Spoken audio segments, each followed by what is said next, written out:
Sementara itu, mendorong pemulihan ekonomi masyarakat setelah dilanda wabah COVID-19, Dinas Perdagangan dan Perindustrian Musi Banyuasin memberikan pelatihan tentang tata cara mengemas produk kepada sejumlah pelaku UMKM.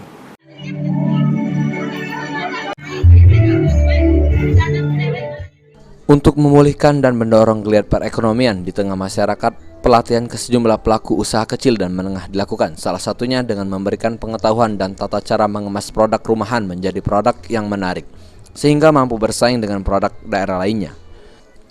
Salah satunya yaitu produk Gambo yang diolah menjadi berbagai produk seperti jumputan, peci, tas, dan berbagai pernak-pernik lainnya. Tidak hanya membentuk produk olahan saja yang perlu ditingkatkan kualitasnya agar mampu bersaing dengan produk luar daerah, namun juga proses kemasan harus dilakukan agar menarik serta higienis dan rapi, sehingga dapat menarik pembeli yang melihatnya.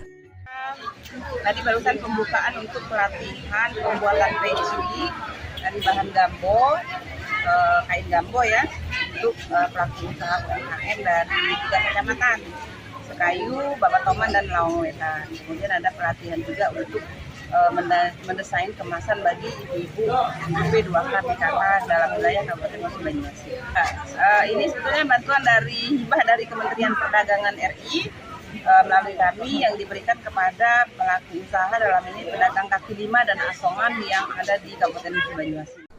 Sejauh ini, proses kemasan produk UMKM sendiri masih belum begitu sempurna, sehingga menjadi perhatian untuk diperbaiki. 1. Boleh kita iringi dan tepuk tangan yang meriah Bapak Ibu hadirin sekalian. Telah resmi dibuka secara langsung oleh Kepala Dinas Perdagangan Perindustrian.